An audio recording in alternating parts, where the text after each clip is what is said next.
And then we had a couple meme questions like cow level. I don't know what you're talking about. What's up, everybody? 8-Bit Villain here. A couple days ago, or yesterday was it? I'm not really sure. A couple of the Diablo 4 devs were going on people's streams and answering some questions. I've been checking out DMs, and I came to a section where it's going to be rapid fire questions only, and I bet you it's good. So let's check it out.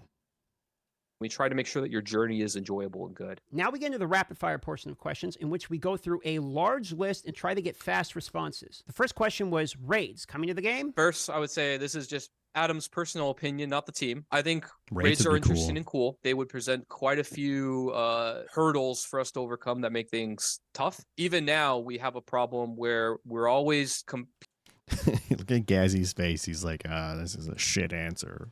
competing against solo players' efficiency versus group play efficiency. There's a lot of people that play Diablo and RPGs that really have a strong identity with wanting to play by themselves and not be required to go into a group. And if we put in this type... That's true. Lots of people don't like to play in a group. They find ARPGs to be a solo experience of content where we say, hey, you must go into a group to play this, then we have to reconcile that of like, how do we either balance that around, can solo players do it as well? And if they do, Sure. then why is it group content? Or yeah, too bad, you have to also be in a group to engage with this. And then that puts a lot of pressure on the rewards for that content, because if we make the rewards something that a solo player also needs, then we're making them go into a group when they may not want to. But if we make the solo, or we make the rewards for that type, you can't do anything in WoW unless you have a group of content the other way where it's not something you need, then why do people do it in the first place? I do think though that overall the idea of getting with a group of your buddies or random strangers and doing like a 10-man fight on a huge like dungeon or whatever with a big boss at the end, that would be cool, but we need group finder features if you're going to do stuff like that. And if people can't find a group, then what? They're fucked. They have like NPCs they could go with. Requires mechanics like that is really cool and appealing. The second question was about solo self-found and if they're planning to implement this. His answer was interesting. I think it'd be cool. Nothing to announce today. Then we asked about PvP for the PvP community that's out there for Diablo 4. Fuck we asked PvP. about development of additional content for those players. Don't have anything to announce when it comes to PvP specific content. I would say I think we would be more interested from those people. Like, what would they want to see from us? Do you want like an arena type system where we pre-program your gear for you? Do you like open world? That's the only way PvP in an ARPG is going to work. They have to program your gear for you. It's got to be, it's just so much balancing on a world that doesn't need to be one-on-one. World. Do you want some type of different progression system? You know, kind of like the group versus solo play, the PvP versus PvE discussion is a little similar of like, the more that we emphasize it or give unique rewards to it, the more that we're saying to everybody that doesn't want to do that, hey, you must do this to progress your character. I will not play PvP in an ARPG. It's stupid to me. It's absolutely dumb as fuck. So like, what would they want to see? Do they want to see a better way of interacting with PvP? Is it just that the balance is crazy? Because I think that people kind of embrace the crazy balance in Diablo PvP. But that's where I think I would start the discussion. Clan management has a small issue in which you can't see how long it's been for people to be offline. So we asked if they're planning to change that. I'm not involved with that group, so I can't give it. I actually don't know, but I feel like that's very reasonable. I think we could bring that back to the team pretty easily. I will say we do have a team that works on like UX issues, user experience issues, like, you know, the ideas that we get over like group finder or armory party finder. This type of support, we have a team that's looking at it. I know that they're working. I have a clan in D4, and the only way you can tell the last person was on is their last achievement. On stuff, but that seems very reasonable to me. Asked about non-combat pets. This is something that was in Diablo 3, and they do seem to be doing more Diablo 3 related content lately. We have discussed it. I think it'd be cool. Don't have anything to share.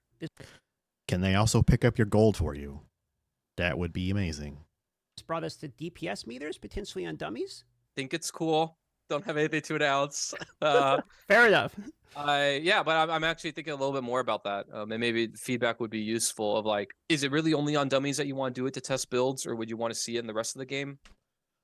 No, not at all. Dummies only or nothing. If you put that in the rest of the game, no one's going to get in groups. People are going to get mad at you because you're not doing enough DPS. The DPS meters is a fucking horrendous idea. Do not do this.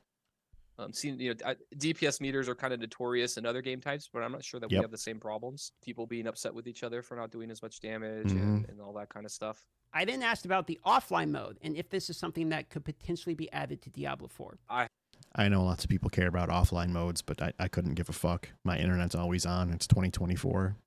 I understand why people want it. I understand people don't like their game being connected all the time, but in the grand scheme of things, for me personally, I don't give two shits. Have not heard any discussions about it. I would doubt it. Glyph leveling outside of Nightmare Dungeon. What? This would be great. Can we please get a good answer for this? Is there any quality of life for glyph leveling was the next question. We've talked about it a bit. Nothing to announce. I think kind of going back to the idea with Hell Tides and Whispers, I think it is cool to have a less efficient way to do something while you're being efficient doing something else. That's my personal opinion though, and kind of what I feel, but I'm not on the systems team and don't know the nuances of glyph leveling specifically and why we keep it in one place. Why do we keep it in one place? Sounds like a Rod decision to me. But I wouldn't be surprised, I guess is what I would say, but I don't have a guarantee there. After that, we asked about surprise events. Can we get, for instance, Goblin Vaults? This is something from Diablo 3 as well. Nice. We've added a couple in Season 4, kind of Really? mini events where like you have a chance when you kill an elite and it'll spawn into like a ton of gold or a ton of materials or things or give you way more than normal. We like the idea of surprise events. I think you can expect us to make more in the future. Then we got into a interesting question that Ghazi asked about support builds and their viability within Diablo 4. Support builds. Oh. Like a strictly support build would, I think that would fucking change the game, wouldn't it? Ugh. One example of these would be like the ZDPS builds from D3. We were a lot more scared about it when we launched the game. I remember people kept asking me, like, Adam, can we make more support builds, make more things of like cross synergy is really cool. And I agree it's cool. The other side of that is kind of that issue we deal with forever of group versus solo play is that the better we make a support build, the more we're saying the best way to play this game is to go with 4 people, support That's your what friends. that's what I was thinking. Massively increased amounts of output, right? We do want it. We have it a little bit with barbarian shouts, right? And we've even had Of course you do. You have 4 shouts on your fucking bar. added some legendaries that do it. Like there's a druid one that turns your blood howl into an AoE buff. But I don't think it's one of those we have to walk the line very carefully, I think, because it can be very detrimental to the game if we go too far. I think like pure support builds is a terrible idea. Just my opinion. I think it can ruin the game. There was another question about community events and whether or not there's going to be larger scale launches that the community are involved in. For instance, maybe the community designs a legendary item. I think it'd be awesome. I'm not against it at all, but those are checks that I can't cash. So yeah, I would love to. I'm not going to make it, but yes, I would love an AQ event like that in D4 or something, or even community making a legendary. Oh, how scared am I of that? I don't know. I think that's Probably, a but we terrible can find idea a way to too. balance it. I don't know. I think it'd be cool. Was once again asked in this interview about a map overlay. Here's his response on that. This is personal Adam thoughts, not company thoughts, because Yes, more of these. Company thoughts are... I don't want those. everybody has different opinions, I think, and we've talked about map overlay internally quite a bit. There's such obvious pros and cons, and I think different types of players really want to engage in different ways. I personally am not completely against a map overlay being in the game, but I understand 'Cause it's a why good there idea. are people that feel strongly that, you know, we really don't want to try and make a game where you're looking at your map the whole time and not all of this beautiful world and art and things that we've created to try and immerse the player. And then there's Well, that's why you make settings for it. It can be opaque or semi-visible. Come on, for real? so into the systems and the efficiency game that we pull them out of it. We know it's an efficiency game, but we don't want it to feel that exposed all the time that you must feel pressured to do things perfectly all the time. And a map overlay pushes that pretty hard. It changes the game pretty fundamentally for a lot of people, and there's a pressure there now. It's kind of like I completely disagree. I think it's a fucking quality of life feature. Nobody likes to get lost in a fucking dungeon when you have to backtrack and free 10 fucking prisoners. Put it in the game. If people don't want to use it, they don't have to fucking use it. People who want to use it will use it. I would love for it to be in the game. like DPS meters in many games too, I would equate it to. Like the moment you introduce that, you kind of can't go back, and you've changed how people interact with your game forever. It's just a fucking map overlay. It's not a big deal. The maybe when it goes to an ultimate button, his answer was just maybe. Maybe. We thought heavily and worked long and hard deciding the number of buttons that you're going to have total on your bar at all. And those buttons were determined by thinking of how many different actions do we want a player to worry about at any given time. He's got the right thought there. Like, for example, in WoW, if you play a druid, or at least you did like back in the day, you had like 30 fucking buttons, and most of them were useful, and you had to have them somewhere on your bar. That's insane. However, an ultimate button would be kind of cool. I would like to see that. There's also would need to be a lot of rebalancing of ultimates when Yeah, they need to rebalance a lot if they were to do that. we fully expect people to have one versus that they can choose whether or not they do. That work we could do, I think. It's more of like, do I want to balance and design everything assuming a player has an ultimate in addition to all of their other skills, and what that means to how we have to change ultimates or do other things. I think it's doable, but I don't know that I'm very excited about the prospect unless there's a very Fair. clear win. Had a couple cosmetic questions here related to a color wheel. Seems like that's possible. We asked about non-horse mounts. Here's his response Non-horse mounts? Oh, I never thought of that.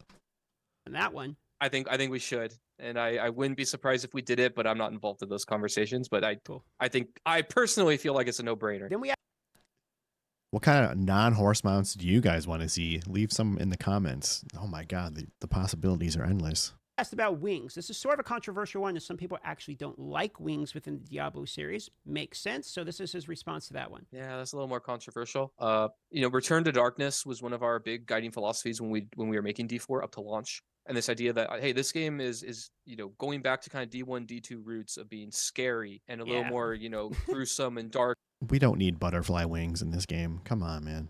If you can make them like gargoyle wings and shit like that, yeah, that'd be cool. But and dreary, and we even with the combat. That's why we have evade, is like you have to dodge attacks and really plan because this world is dangerous. In some ways, we've learned that players want to blast and they don't care as much as we over-indexed a little bit on it. Sure. But it is still something that we care about. So like now before wings was kind of in that it's making the game a little bit it doesn't fit the vibe we're going for, but we've moved up. Diablo 3 was far more colorful and as a rainbow level, for Christ's sakes. We don't need that in D4.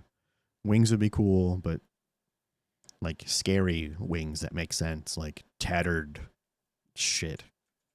Rough wings, not butterfly wings. A bit, but have we moved enough that wings are okay now? I don't know. Asked about cosmetics for minions, perhaps. I think it would be cool. It's a lot harder to do for minions than for players, though, or even like wings, because you can have a million minions on your screen, and how loud that is a concern. But I don't think it's an impossibility. And then we had a couple meme questions like cow level. Yeah, I don't know what you're talking about. And of course, I had to shout out Rax by asking about Uber Tomb Lord.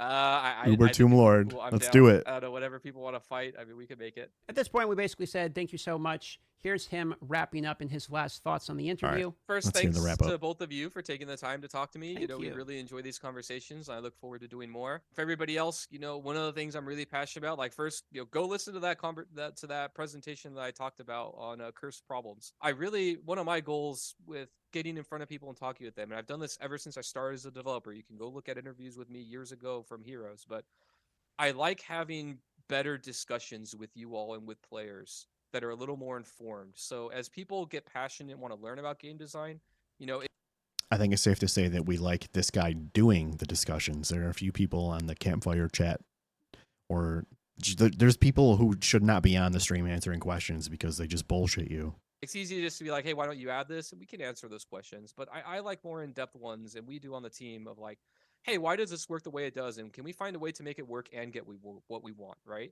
Like when you counter back at me with like the strongholds question, like, can't we, okay, Adam, I listened to you. I understand your problem space. Now that I've thought about it, can we do this, and why or why not? Like that to me is a better discussion and a better culture, a better world, really, if I want to get sappy, of like, be informed when talking about things and care about it and think about it and don't. He's so right. Like all of us turbo nerds come at him, and I like him. I think he has the best answers, and it doesn't seem to me like he bullshits you in any way whatsoever, which is exactly what I want. I don't want people like Rod up there telling you this, and that, trying to make you feel better about things that you don't like. I don't want that shit. I want honest, good answers. Don't just blast like, hey, just do this, right? If you care enough to really want to know, like, think about it and have real discussions. And so I want to be a force for that, I guess, in the community. And I think other people on our team do as well. So thanks, man. Yeah, but I really enjoyed the time. So enjoy talking with you both. And that's cool. So I like those questions. The answers were even better. I'm going to link you the whole video. Thanks, DM. I got to farm you for content for once. I just like the quick answers and the quick questions. It's more pleasant for me. So thanks for watching. Go check out the rest of the video for all the other info. Take it easy, boys.